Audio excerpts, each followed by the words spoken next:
complicado. Eu queria, em primeiro lugar, agradecê-los e agradecer a Voz Trabalhadora pela sua paciência, porque já tem um tempo, né, que vocês querem entrar em contato comigo, mas eu passo aproximadamente 6, 7, 8 meses por ano na África, né? Bem como você falou da África, da Argélia. Na realidade, eu sou natural da França. Nasci e cresci em Paris, né, na França e na Alemanha, e os meus pais são argelinos. Então, eu pertenço a essa imigração pós-colonial, né, argelina na França, né, com todos os paradoxos que isso representa. É uma coincidência. Olha o livro que eu estava aqui do meu lado no computador. Ó. Não peguei sim. Por sua causa, mas ele estava aqui comigo, né, do lado. Ó.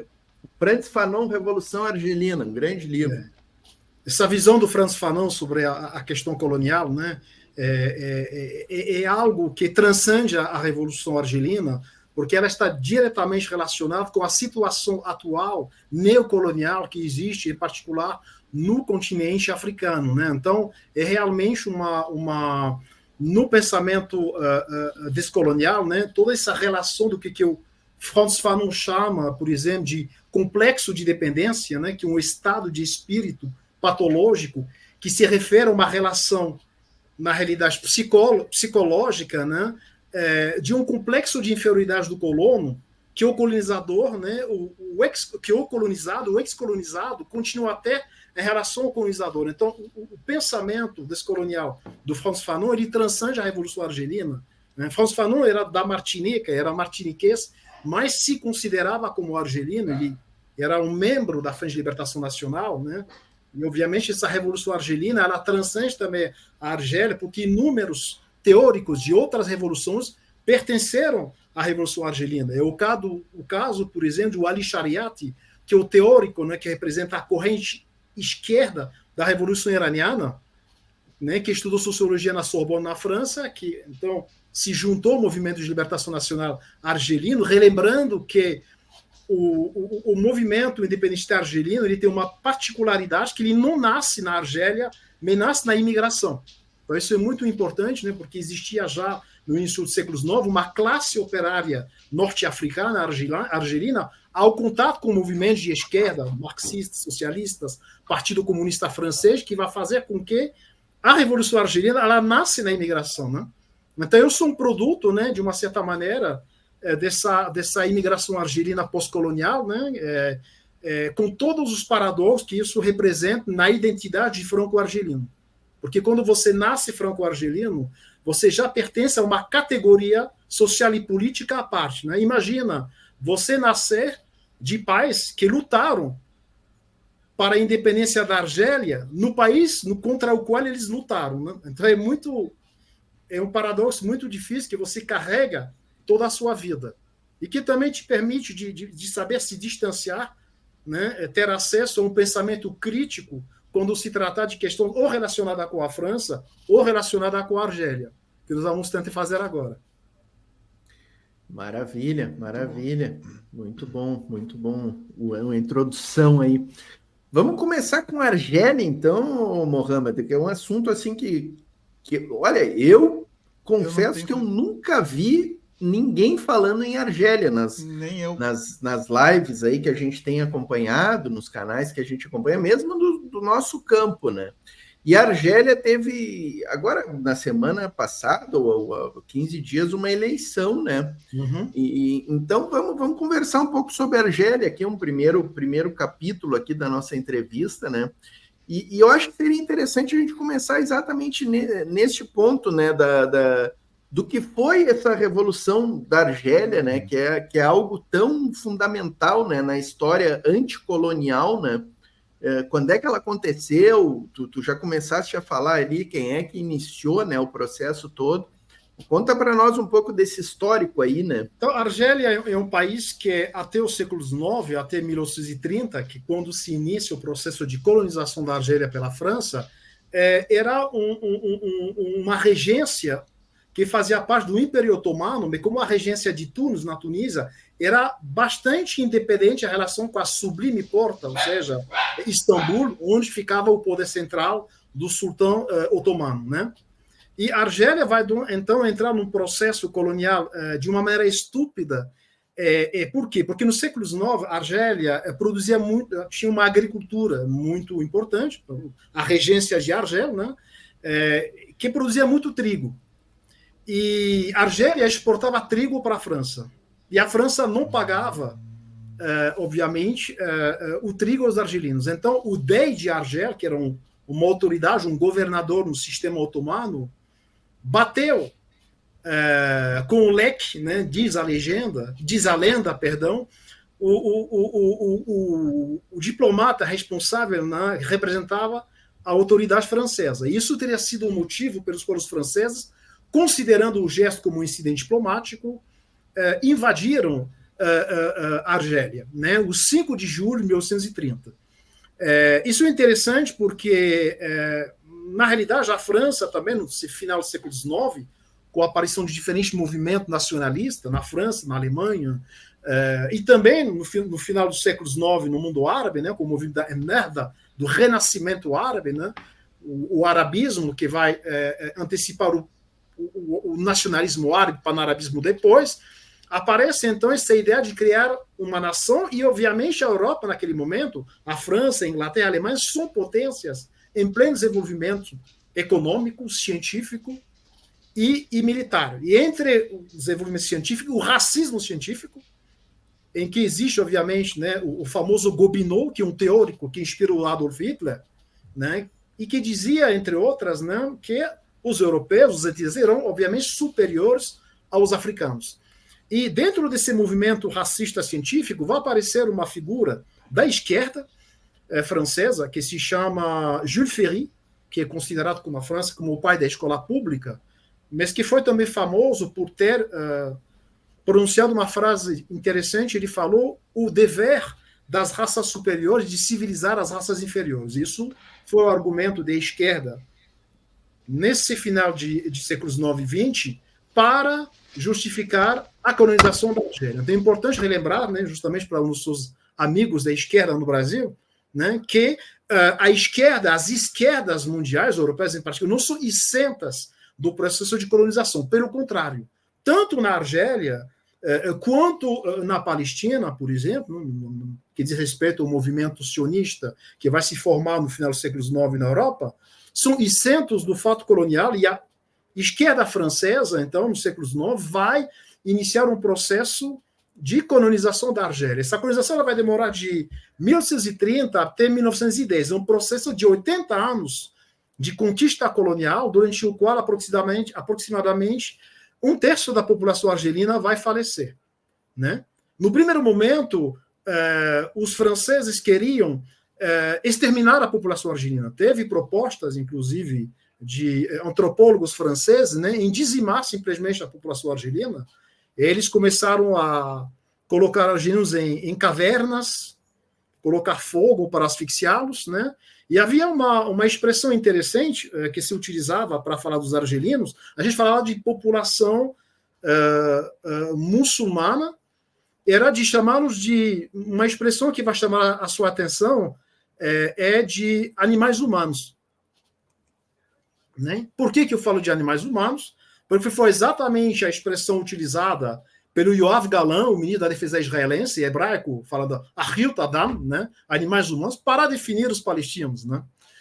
Então, isso é muito interessante. E, nessa época, então, a França vai iniciar um processo de colonização extremamente difícil, despossessão das terras dos argelinos, que vai levar a um processo de deculturação dos argelinos, porque o vínculo entre a terra, a aldeia, o vilarejo, era o vínculo da própria pessoa. E ao perder o seu vilarejo, a sua aldeia, você perde a sua identidade. Né? Então, o primeiro processo, para um choque cultural, os argelinos vão perder tudo que eles tinham. As terras, a sua cultura. A Argélia vai se tornar uma colônia francesa, um departamento francês, ao contrário do Marrocos e da Tunísia, que era um protetorado, ou seja, havia uma dominação econômica, militar dos franceses, mas a população tunisiana e marroquina tinha acesso à sua língua, a seu culto. Os argelinos, quando a França pisou na Argélia, se tornaram celtas, gauleses. Então, meu avô, meu pai tinham que aprender na escola que os antepassados deles não eram os gloriosos árabes, ou berberes, né, que são os primo-habitantes do norte da África, mais os gauleses, né? Tinham que aprender isso na escola. Então, imagina a população norte-africana que tem que aprender que os seus antepassados são celtas. Então, um processo brutal, né? Uma colonização que vai durar de 1830 até 1962, né? Uma revolução iniciada em 1954 até 1962, a Argélia acessa a independência.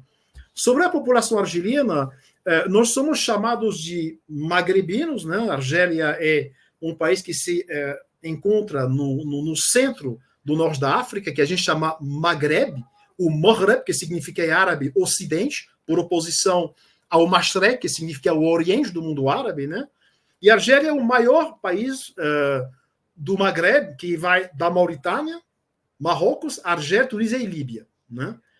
E a Argélia, então, essa componente norte-africana, que a gente denomina rapidamente de árabes, é, na realidade, uma população berbero-árabe, né? Os berberes são os primeiros habitantes, os primo-habitantes do norte da África. Os berberes são para o norte da África o que os Tupi-Guarani, o Grupo G no Brasil, são para o Brasil, né? Os primeiros habitantes. Então, nós somos, na realidade, uma população, exatamente, nós somos uma população que a gente qualifica de arabizada, né? Em árabe, nós temos uma palavra que foi utilizada pelo pai da sociologia moderna, que era o Ibn Khaldun, o pai da sociologia, um grande pensador, filósofo, era polimata, que nasceu na Tunísia, oriundo de uma família de Sevilha, no século XIV, e que falou que os habitantes do norte da África eram musta-arabun, ou seja, arabizados, porque, de fato, não tínhamos nada a ver, de um ponto de vista do nosso fenótipo,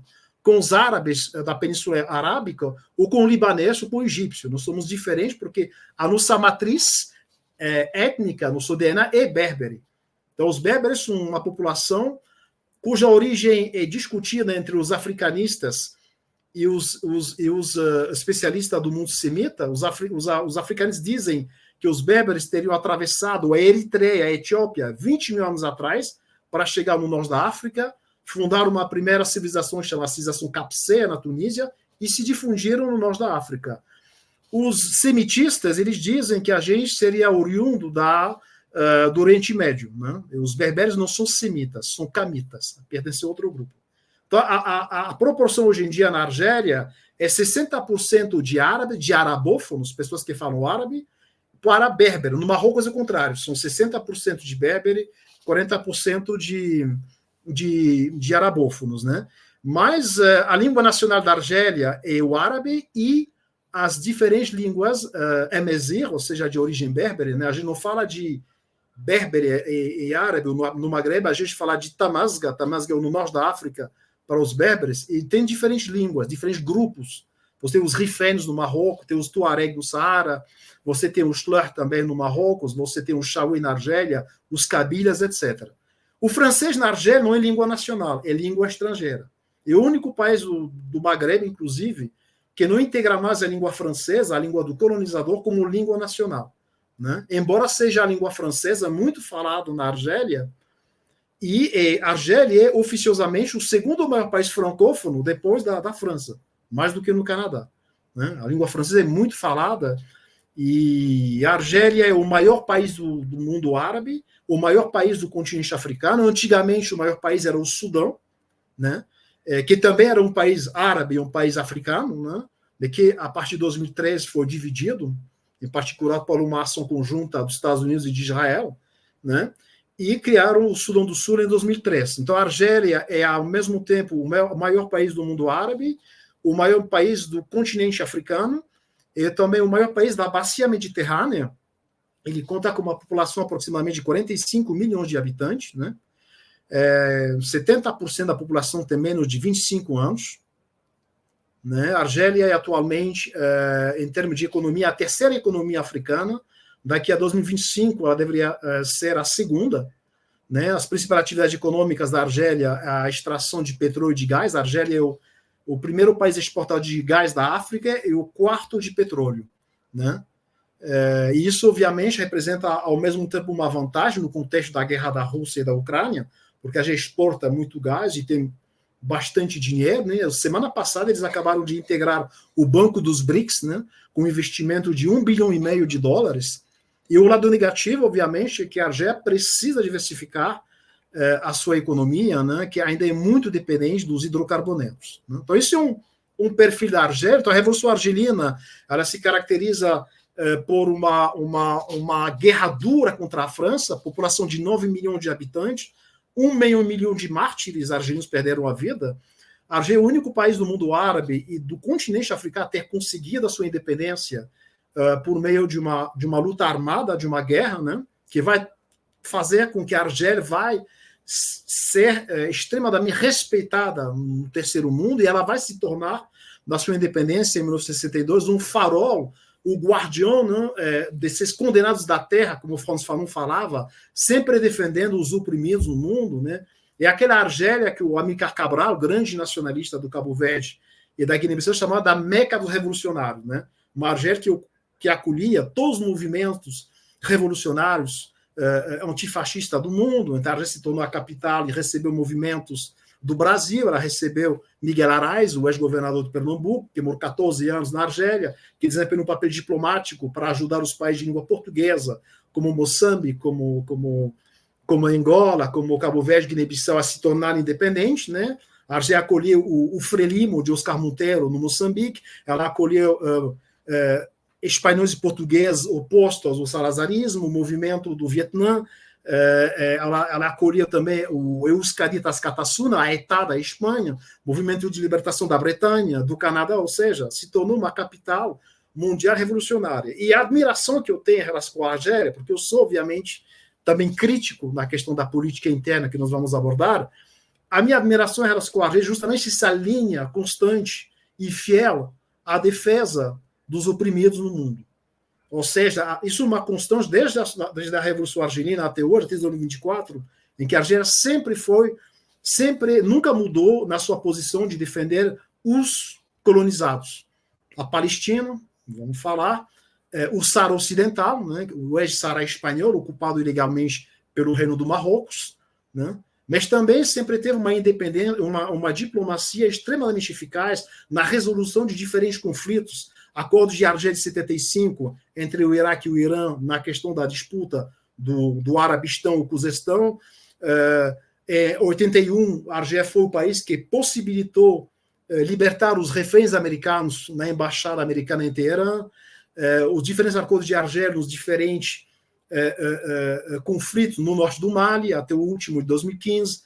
Em 2003, a paz entre a Etiópia e a Eritreia. Atualmente, a Argélia está também realizando uma mediação entre o Egito e a Etiópia, né, devido à construção da maior barragem da África, que está reduzindo a vazão do Nilo no Egito, que é outro problema. Então, sempre a Argélia foi realmente um país com uma diplomacia muito fina, muito valiosa, preciosa, que ela está atualmente reencontrando, né, na questão da Palestina, em associação com grandes parceiros, que são a Palestina e também a África do Sul.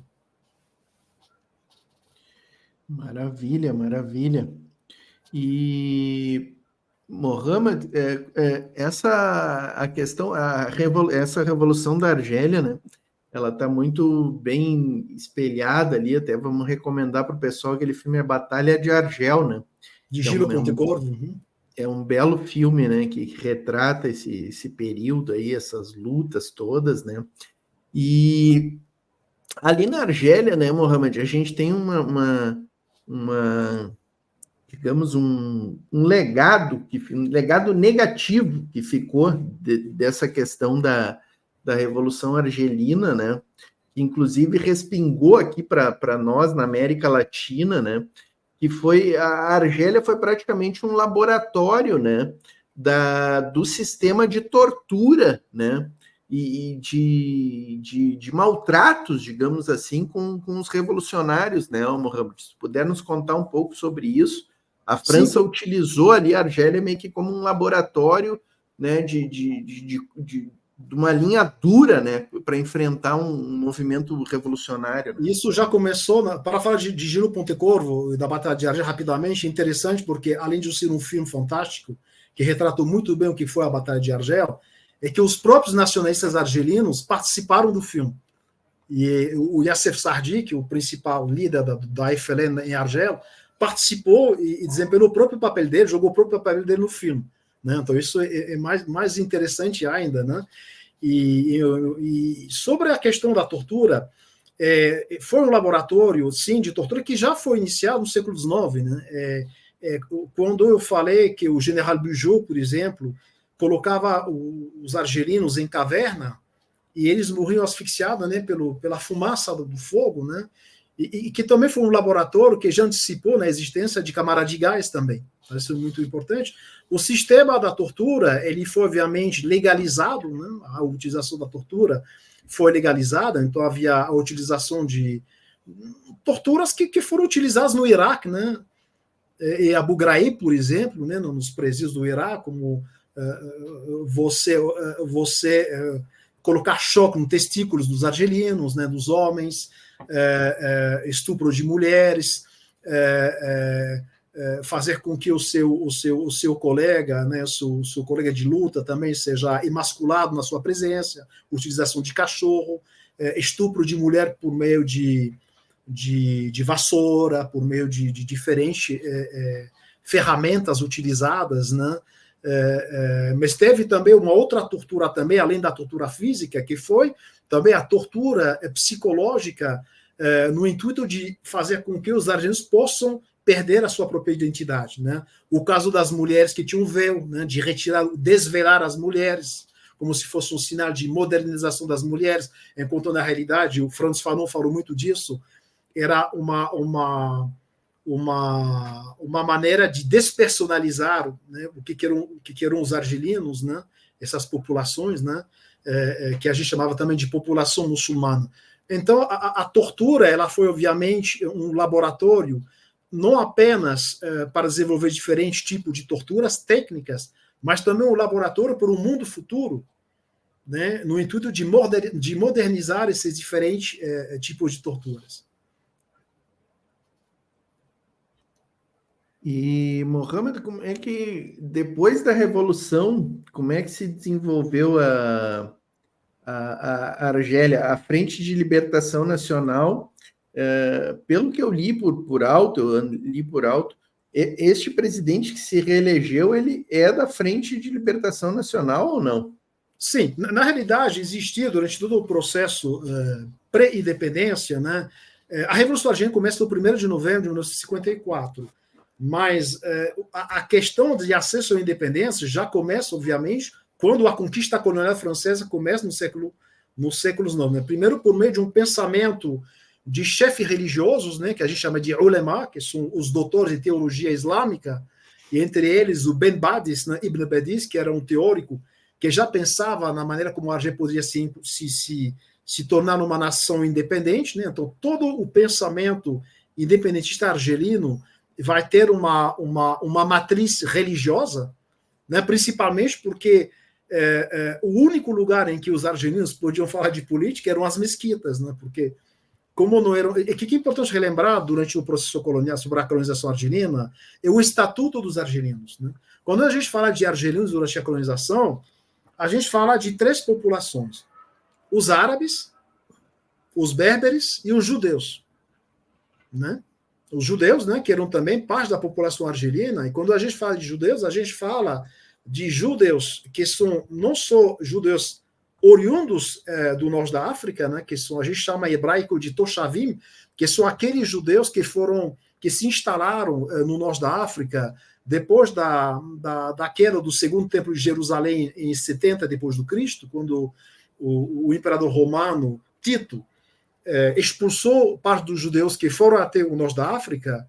Então você tem uma população judaica no norte da África e na Argélia que precedeu a chegada dos próprios árabes no norte da África, que vão chegar com a islamização do norte da África no século VIII. Né? E você tem também o que a gente chama de sefardita, que são judeus que vão chegar no século XIII, no século XIV e XV, primeiro na Argélia, em 1391, e depois no Marrocos e na Argélia, em 1492, quando os reis católicos da Espanha vão expulsar os judeus, né, que vão se instalar. Esses judeus, então, bem como os muçulmanos do século IX, eram considerados como súditos da França e não cidadãos franceses, né? Eram sujeitos coloniais. Mas, em 1870, um deputado francês israelita, judeu, como a gente chamava os judeus no século XIX na França, Adolphe Crémieux, vai fazer votar no parlamento francês um decreto chamado Decreto Crémieux, que vai tornar os judeus argelinos cidadãos franceses, como qualquer francês. Porém, esse direito à cidadania francesa plena não será entregue às populações muçulmanas, que são os árabes e os berberes. Esse decreto vai fazer com que os judeus argelinos vão se tornar próprios estrangeiros do país onde eles nasceram, cresceram, né? Gerações após gerações. Então, isso vai explicar por que os argelinos, os judeus argelinos, depois da independência, vão deixar a Argélia, porque eles eram já, desde o século XIX, cidadãos franceses, trabalhando para a administração francesa, e não como certas teorias, inclusive sionistas, dizem que os judeus argelinos tiveram que sair da Argélia por causa de antissemitismo, de perseguição. Não foi o caso. É porque eles eram cidadãos franceses. Então, apenas os berberes e os árabes continuaram, obviamente, se tornando sujeito colonial, né? Então, não tinha direito de se reunir a mais de 2, 3 pessoas, não podiam falar de política, não tinham direito de exercer, podiam exercer o seu culto, obviamente, mas não podiam desenvolver o estudo do árabe, era muito complicado. E até, então, na imigração, como eu falei, no início do século XIX, século XX, então, diferentes formações argelinas, independentistas, nasceram na imigração, nos movimentos operários, vinculados ou não ao Partido Comunista Francês, né? Aí foi criado o PCA, o Partido Comunista Argelino, foi criado o PPA, o Partido do Povo Argelino, a Estrela norte-africana, né? Com a emergência de um grande líder nacionalista argelino chamado Messali Hadj. Então, a partir desses anos que vai se consolidar, né, um nacionalismo argelino que pouco a pouco vai se desenvolver, até um elemento importante que vai acontecer o 8 de maio de 45, que é os massacres de Sétif e Guelma. Sétif é a cidade do meu pai, né, na Argélia, e 8 de maio de 45 é o fim da Segunda Guerra Mundial. E muitos argelinos participaram, né, aproximadamente 200 mil argelinos participaram da Segunda Guerra Mundial e participaram de operações especiais que ajudaram a libertação da Europa, né, nos comandos e tropas francesas. E essas pessoas, na libertação, quando a França vai vencer, quando a União Soviética e os aliados vão vencer o nazismo, vai ter uma festa na Argélia dos franceses que vão festejar a libertação e a vitória contra os nazistas, e os argelinos vão aproveitar, no mesmo dia, para organizar manifestações onde vão aparecer pela primeira vez bandeiras argelinas. E a repressão francesa vai ser feroz. E vão morrer 45 mil argelinos por meio de bombardeios da aviação francesa. 45 mil. E o dia seguinte, o jornal L'Humanité, do Partido Comunista Francês, vai acusar os nacionalistas argelinos de ser hitlero-trotskistas. Né? Então, o próprio Partido Comunista Francês vai chamar os agentes de hitlero-trotskistas, por eles, então, obviamente, lutar em favor da independência. Então, de 45, após esses massacres, até durante esses 9 anos, 45, 54, vai cada vez mais se consolidar, então, esse nacionalismo, essa luta anticolonial argelina, até o 1º de novembro de 54, onde vai eclodir, então, diferentes ações, né, no território argelino, e que vai, então, declarar aberta, de uma certa maneira, a Guerra da Argélia. Professor, os partidos comunistas europeus sempre do lado errado da história, que coisa impressionante, né? Isso é muito... Eu já tive alguns problemas no Instagram quando eu falava disso. Tem uma dificuldade, aqui no Brasil, vi das pessoas entenderem que a esquerda errou muito, né? Da mesma maneira, se você pegar o caso da Palestina, os diferentes partidos, a Voda, a Mahar, né, Partido Trabalhista Israelense, durante os períodos do governo da esquerda de Israel, da chamada esquerda israelense, mataram mais palestinos do que a direita. Eu não estou falando do palestinocídio em andamento, né, mas isso é uma evidência, né, e durante a guerra da Argélia, quem vai mandar os militares na Argélia vai ser o François Mitterrand, né, que é o grande socialista, grande socialista, presidente da social-democracia francesa, o pai da pena de morte, mas que mandou 50 argelinos a serem decapitados durante a guerra da Argélia, né? Porque a pena de morte na França era a guilhotina até 1980, não? Na presidência do François Mitterrand, que vai, de fato, né, abolir isso. Então, assim, as pessoas têm que compreender que a relação direita e esquerda, né, e um homem de direito, né, que vai ajudar e concordar com os argelinos para ter acesso à independência, que é o general de Gaulle. Né? Então, é extremamente complexo. Não existe assim uma linha tênue entre direita gentil, boa, esquerda, esquerda gentil, né, boa, e direita mal. Né?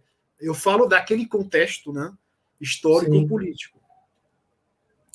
Para fechar de Argélia, Mohamed, como é que está atualmente aí? Quem é este presidente que foi eleito? Qual é a tendência dele? Como é que vai a economia da Argélia? Né? Tu deu uma pincelada aí dos negócios deles, né? Com rapidamente, para compreender, então, a Argélia com o Brasil também, como é que são as relações econômicas e culturais com o Brasil, né? Primeiro, é importante lembrar, de um ponto de vista político, a Argélia passou, né, por diferentes momentos importantíssimos no desenvolvimento da vida política argelina. Né? De 62 até 89, né, a Argélia vai viver, né, sob o Partido Único da Frente de Libertação Nacional, que vai ser o grande vitorioso, né, dentro de lutas internas muito fortes entre diferentes ramos desse partido, e, sobretudo, um ramo que vai opor os membros do FLN, da Frente de Libertação Nacional Civil, aos militares. Né? E no que a gente chama de um golpe de Estado de 60, a crise do verão de 62, né? Foi um período de agitação que se seguiu ao fim da Guerra da Argélia, né? Marcadas por luta de clã dentro da Frente de Libertação Nacional. Então, de 62 até 69, até 89, perdão, a Argélia vai viver sob o Partido Único, né, que vai se apoderar, que vai confiscar, de uma certa maneira, a Revolução Argelina às outras facções e organizações políticas que também participaram dessa luta. Em 89 acontece em 88, perdão, acontece na Argélia um fenômeno que a gente chama os eventos de outubro de 88. A Argélia, na realidade, não participou da Primavera Árabe de 2011, porque os argelinos vivenciaram a sua própria revolução com 23 anos de antecedência. E aconteceu em 89, né? A juventude argelina vai se revoltar, descer na rua, quebrar um monte de símbolos, né, prédios, ministérios que representavam um partido único. Essa crise institucional vai levar, então, o governo argelino, os diferentes chefes de facções políticas que fazem parte do governo militar argelino, a destituir o presidente Chadli, na época, e a promulgar novas eleições e a abrir na Argélia o multipartidarismo. Né?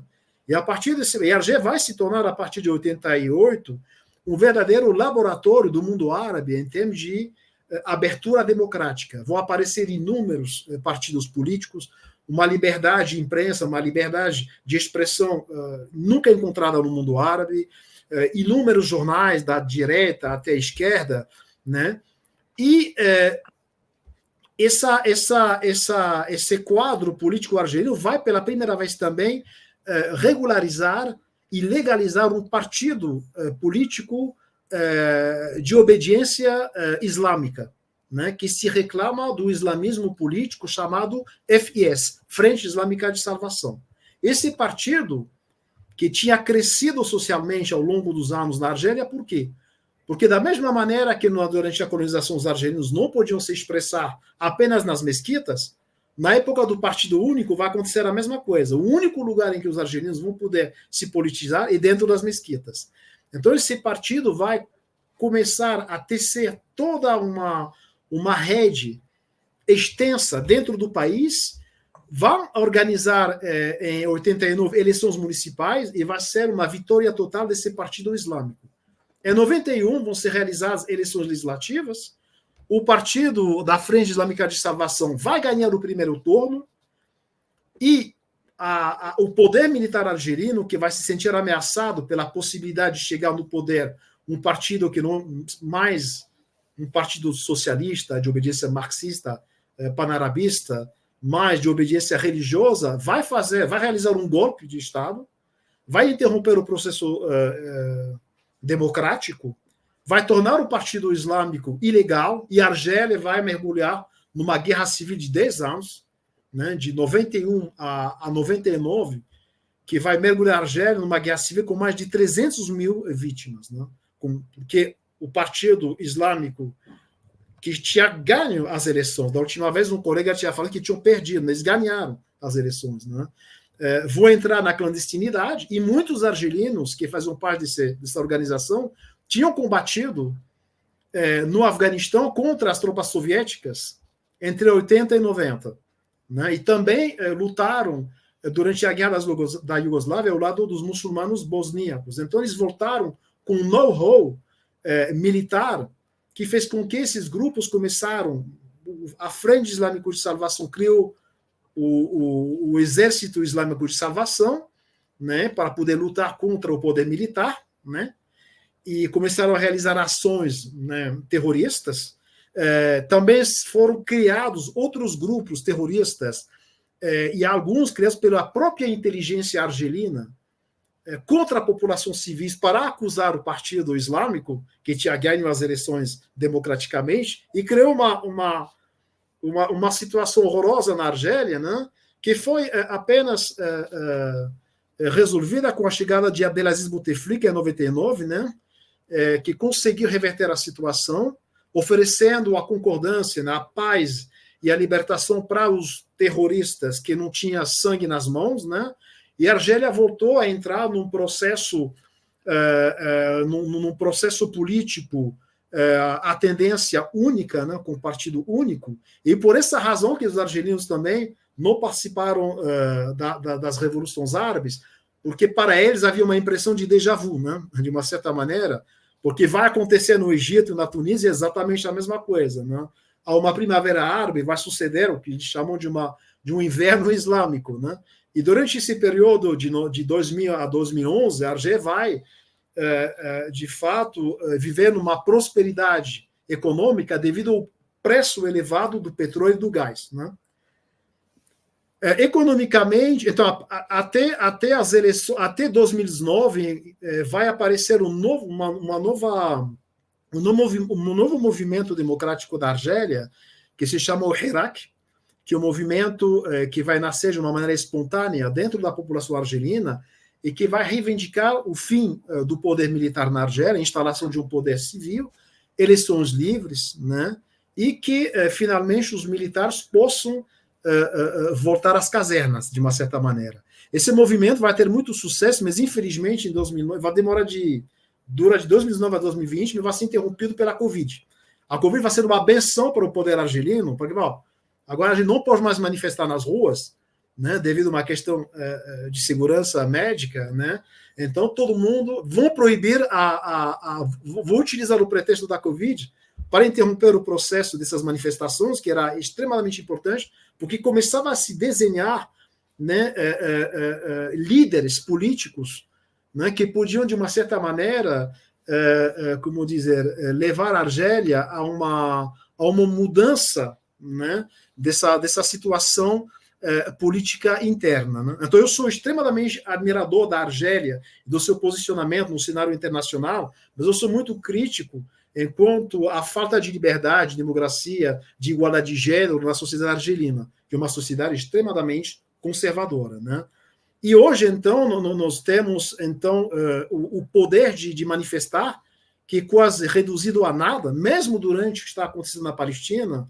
Os argelinos poderão realizar apenas uma manifestação, porque a cada vez que os argelinos querem manifestar, o poder está com medo de que esse movimento espontâneo pro-democracia volte nas ruas e ameaça o poder do presidente. O Abdelmajid Tebboune, ele faz parte desse partido, como dizer, único, né?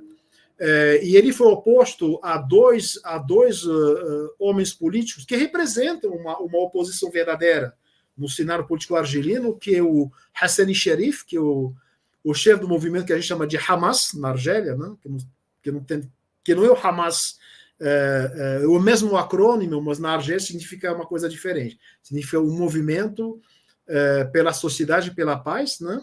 Que é um movimento do islamismo político, igual ao Hamas na Palestina, que faz parte da corrente da Irmandade Muçulmana, né? Egito, em termos de influência ideológica, e o representante das forças da frente socialistas, né, FFS, que é a frente das forças socialistas do Youssef Aouish, que é um movimento esquerdista que nasceu na região berberófono do norte da África, né, da Argélia, na região da Kabylie, né, e que um partido que foi criado pelo grande nacionalista argelino, Hossein Ait Ahmed, né, que criou esse partido. E, bom, o que aconteceu, né? É importante dizer que na Argélia você tem uma população de 45 milhões de habitantes, 25 milhões de eleitores e, oficialmente, apenas 5 milhões e meio foram votar. Então, o verdadeiro grande vitorioso dessas eleições não foi o Abdelmajid Tebboune, que foi reeleito com 94,5% de votos, mas a abstenção. Né? Porque a maioria dos eleitores argelinos não foram votar porque eles não acreditam mais nesse sistema que se autoperpetua desde a independência. Né? Então, isso é um signo de que os argelinos, essa abstenção não foi uma abstenção silenciosa, uma abstenção que tem uma abrangência política muito importante. Né? E não fomos votar porque não acreditamos no seu sistema. Né? Então, isso é um grande problema, porque dá a impressão de que o regime atual na Argélia faz tudo para abafar, né, qualquer possibilidade de que haja na Argélia uma renovação política que era encarnada pelo movimento do Iraque em 2019. Né? E obviamente, né,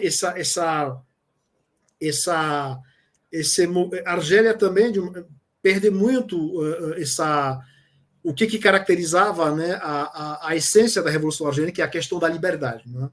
E então o governo argelino, a partir de 2019, entrou numa repressão contra opositores, vozes dissidentes, né, que obviamente refletem, né, uma vontade clara de manter o statu quo e preservar os interesses do poder na Argélia. Né? Entre eles tem o Qadil Hussein, um grande jornalista argelino, né, que é uma voz que representa a esperança de que a Argélia possa se tornar realmente democrática. Então, a gente está assistindo no fim do período democrático que a Argélia conheceu entre 89, né, e 91, depois da guerra civil. Então, é muito difícil, né, de um ponto de vista do contexto político. Economicamente, a Argélia continua a ser um grande exportador de hidrocarbonetos, estão começando a valorizar a agricultura novamente, em particular no Saara. Né? A Argélia está criando e implementando inúmeras fábricas de usinas de dessalinização da água para poder produzir agricultura no Saara. Tem um projeto gigante atualmente em desenvolvimento com o Catar, no deserto, para acolher mais de 270 mil vacas numa área de 70 mil hectares para produzir carne, leite, foragem, né? Para que a Argélia possa se tornar autossuficiente na produção de leite. Ela é muito dependente da Europa na produção de leite em pó, por exemplo. Né? Existem também um país que está se abrindo, né, com diferentes parceiros econômicos. Né? O maior parceiro europeu da Argélia não é a França, é a Itália, e o maior parceiro, todas não se confundir, é a China, obviamente, né? Mas também tem uma excelente parceria com a Turquia, que é também um aliado argelino na questão econômica, não na questão geopolítica e militar, no que diz respeito à questão da Líbia, do vizinho argelino, né, em que tem uma guerra civil importante, né? O que eu ia te perguntar é isso aí, como é que é, geopoliticamente, como é que a Argélia se alinha, né? Que eu estou vendo o mapa aqui, né? A Argélia está bem, é o primeiro país ao norte ali do Mali, do Níger, né? Tem Burkina Sim. Faso um pouco mais embaixo, esses países que estão fazendo uma certa intentona, né, contra o É. neocolonialismo francês, né? Como é que a Argélia está nessa geopolítica mundial aí? Está mais para BRICS? Eles têm relações estreitas com o imperialismo estadunidense? Olha, Em, Argélia era um em país, né? relação a esses países ali, os do Sahel, né, que a gente chama, como é que é a postura da Argélia? Argélia, na sua independência, era um país que ainda faz parte do movimento dos não alinhados, né? Embora seja um país de obediência marxista, né, socialista, na sua essência, na sua criação. Mas é um país também que tem uma excelente relação com os Estados Unidos, sobretudo desde o fim da Guerra Civil Argelina, em que a Argélia e o poder argelino apareceram nos olhos de Washington como sendo um país dotado de uma experiência importante da luta contra o terrorismo, né, que é a bandeira dos Estados Unidos. É importante relembrar que a Argélia também teve essa particularidade de ter vencido, entre aspas, esses movimentos armados islâmicos. Não gosto da utilização da palavra terrorista, porque nas relações internacionais não significa absolutamente nada. E então a Argélia goza, por parte dos Estados Unidos, de um país que, mesmo se ele tem já até mais relações com a Rússia, né, a Argélia é o segundo maior cliente da Rússia, depois da Índia, no que diz a venda de armas, né? A Argélia, Argélia atualmente, de acordo com o Global Firepower Ranking, a 26ª maior potência militar do mundo, né? A segunda da África depois do Egito e a terceira depois do Egito da Arábia Saudita. E apenas no continente africano, Marrocos e Argélia representam 65% do total das importações no continente africano.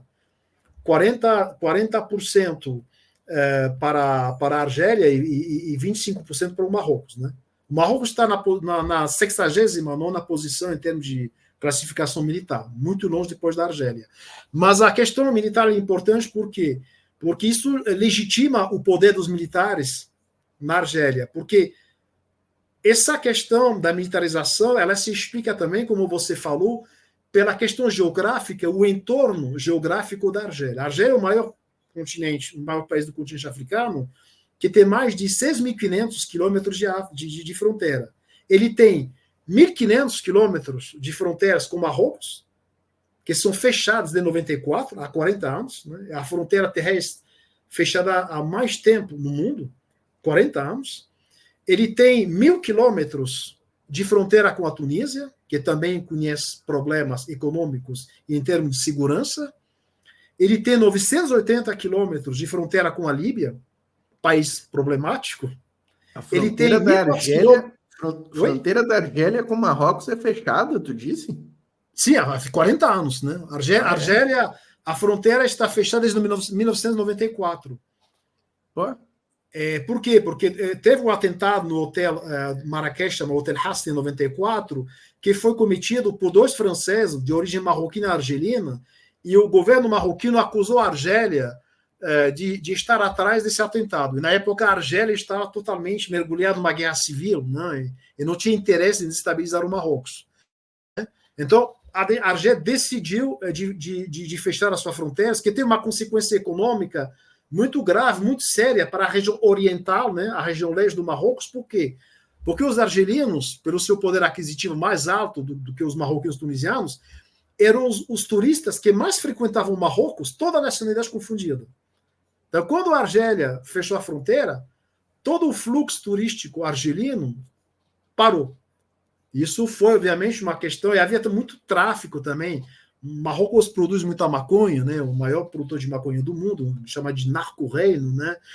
E também fazia contrabanda de gado com a Argélia, né? E além disso, e aí houve uma ruptura das relações diplomáticas em 2021, né? Quando 21-22, quando o Marrocos reconheceu e normalizou as suas relações com o Estado de Israel, né? Aí foi a ruptura total entre ambos os países, né? E então a Argélia tem também 980 quilômetros de fronteira com a Líbia, 950 quilômetros de fronteira com o Níger, 1.400 quilômetros de fronteira com o Mali, né? E 400 quilômetros com a Mauritânia e 50 quilômetros com o Saara Ocidental. Ou seja, todas as fronteiras da Argélia são complicadas. Então, isso faz com que a Argélia está obrigada a manter o esforço contínuo às suas fronteiras para poder evitar que grupos terroristas voltem para a Argélia. Porque é importante entender, no caso do Mali, que os grupos... Mali existe inúmeros problemas. Existe um problema de nacionalismo tuareg, né? Essas populações do norte do Mali, né? Esses homens do deserto que gostariam de ter acesso a um Estado saariano. Existe um problema de terrorismo que, em parte, vem da Guerra Civil Argelina, quando a Argélia venceu o terrorismo, o extremismo violento islâmico na Argélia. Esses grupos saíram da Argélia, foram se refugiar no norte do Mali, santuarizaram o norte do Mali e criaram, né, o Al-Qaeda no Maghreb Islâmico, conhecido como o AQMI. Então, a maioria desses grupos do islamismo, do extremismo islâmico armado no norte do Mali, são argelinos, os líderes, né? Então, é complexo como situação. Então, para a Argélia, suas fronteiras é uma verdadeira dinamite, porque ela não tem um país estável, que seja a Tunísia, que seja a Líbia. Então, tem possibilidades, fronteiras porosas, é um deserto, né? Então é muito difícil de controlar populações que são fronteiriças, que são iguais, que falam as mesmas línguas, que têm o mesmo fenótipo. Do norte do Mali, o da Argélia tem um exemplo de uma cidade em que há pouco tempo o Wagner, né, levou uma surra em Tinzaouaten, né? Tem Tinzaouaten no Mali e Tinzaouaten na Argélia, né? São cidades gêmeas, né? Então é muito difícil de você ter Então isso pede à Argélia um esforço contínuo de gastos militares que são de 40 bilhões de dólares por ano, né? Porque tem que manter essas fronteiras, né? Porque a Argélia é considerada também como um dos raros países no mundo árabe ainda a conseguir uma independência. Então é um país que é respeitado por Washington, que é respeitado por Moscou, que é realmente um dos países mais independentes politicamente do mundo árabe atualmente, né? Porém com uma vizinhança extremamente complexa e complicada. Porque a questão do Marrocos, né, ela está relacionada com dois problemas, um problema de fronteiras que data da independência. Quando a Argélia teve acesso à sua independência em 62, um ano depois, o Marrocos atacou a Argélia porque ele reivindicava uma parte da Argélia que antigamente pertencia ao Marrocos e que a França tinha juntado a Argélia atual, a Guerra das Areias, 63. Então, após sua independência, a gente já teve uma guerra contra Marrocos e tem a questão do Saara Ocidental, né? Que, obviamente, o nogórdio das relações entre a Argélia e Marrocos, que fazem com que esses países não se falam e que obstrui e impede o norte da África a criar um bloco econômico comum que existe, que foi criado em 89, que se chama a União do Maghreb Árabe. Porém, essa relação entre os dois gigantes, que são Marrocos e Argélia, faz com que essa União do Maghreb Árabe não funcione. Não é? Está parada. E hoje, com o assassinato do Gaddafi na Líbia e a eclosão da guerra civil na Líbia, né, acrescentou mais um problema na possibilidade de criar uma União do Maghreb Árabe comum. Isso, de fato, também isola, né, a Argélia. Né? Interessante.